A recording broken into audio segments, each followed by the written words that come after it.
Jertiets, als mensen trouwden, kregen ze vaak een nagelnice servies cadeau. En nou soms ik nog wel eens. Keramiekmuseum het Prinsessenhof is benijd wat er nou met al die serviezen bad is. Ze noeg je mensen uit om deel te komen met dat huwelijks cadeau en de bijjerende verhalen. Evert van den Berg, wie voor u erbij.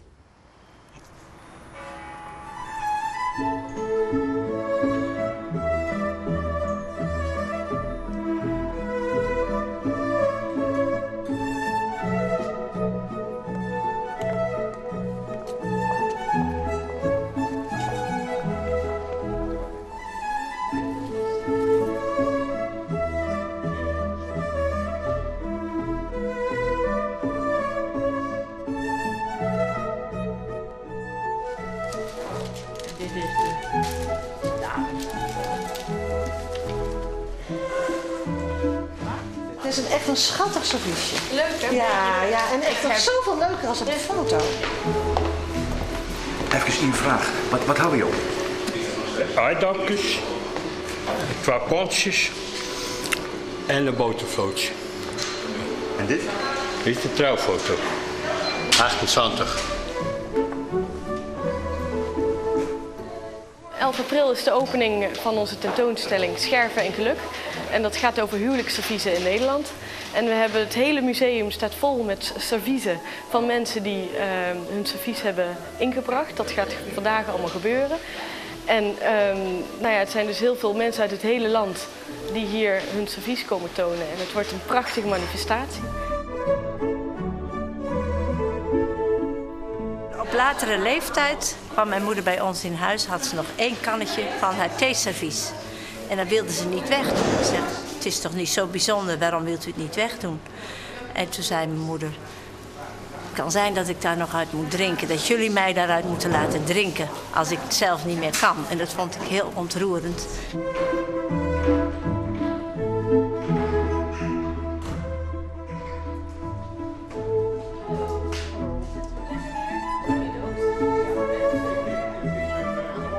Het is niet nodig geweest dat zij eruit gedronken heeft, maar ik vond het zo aandoenlijk dat ze zelf met die mogelijkheid rekening hield. Dus dat betekende dat zij dat aanvaard had, dat het ooit eens zou kunnen gebeuren. En dat vond ik het aandoenlijke van het verhaal. Ik denk dat de mensen er doen oost en oor zeggen dan nou. Men hechtte eraan dat er een stuk traditie weer in de families en dat ze zeker als er wat bijzonders weer, dat ze dan zelf een goed mieliten op tafel zetten kunnen in daarbij passend servies goed.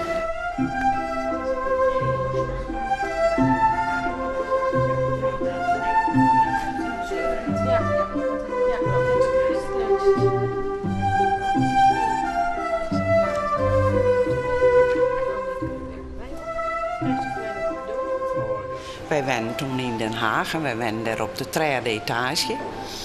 En toen je de glazen wassen direct. En ik kreeg even net genoeg kopjes. Toen dacht ik, nou die man wil misschien ik wil een kopje thee. En nou die shirt is hier zitten. Dus ik vreeg hem en nou graag.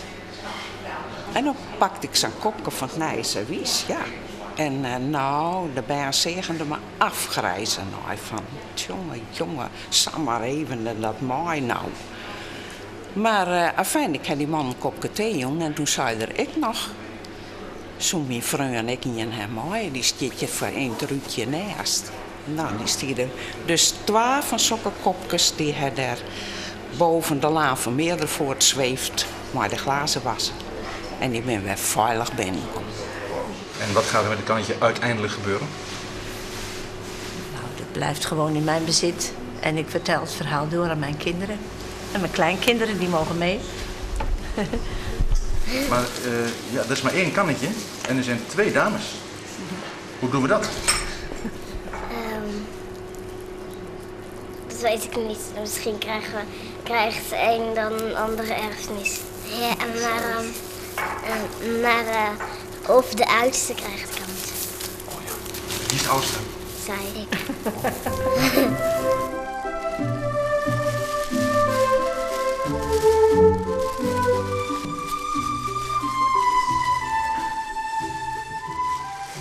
Mijn Beppe heeft 10 jaar bij ons gewoond. Nou, het stond heel hoog in de kast. Alleen met haar verjaardag, dan mocht het gebruikt worden. En toen zette ik een melkflesje bovenop dat kannetje. Nou, ik weet het nog. Dat heb ik me nooit vergeven, denk ik. Maar mijn moeder die was een heel ander type. Die zei, als je servies hebt en je gebruikt het niet, dan heb je er ook niks aan. In de vorige wenning hadden wij die steeds altijd op tafel hangen. Die gebruikten wij altijd. En dan eerst hier net meer. Dat had nou ook van, omdat die boter vol meer in die plastic bakjes zit. En dan had je net meer de neiging om het dan uit het bakje op het... Maar vroeger, maar die roombutter of zo, ja, dan doen ze het wel. We hebben een zaal speciaal voor deze serviezen gereserveerd. En daar komen ronde tafels per tijdsperiode. Het servies wordt tentoongesteld met de trouwfoto's erbij.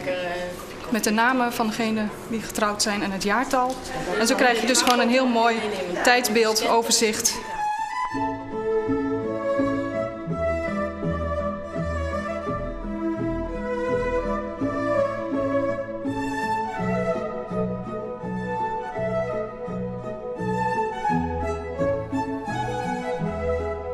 Er zijn 4 zalen vol. En we hebben allemaal ook nog serviezen van het Koninklijk Huis, van Beatrix en Wilhelmina. Nou ja, enkele generaties in ieder geval. En die willen we graag ook laten zien. We laten zien wat in de vorige eeuw alle klassiekers en de bestsellers waren. Dus er wordt heel veel getoond. Het wordt een prachtige tentoonstelling. Dat is toch een mooi verhaal. Dat het kannetje nou helemaal in Leeuwarden in een museum komt te staan. Omdat die oma zo lief was, dat ze het bewaarde. Hè? Oma dacht, als ik niet meer kan drinken, dan mag ik eruit drinken.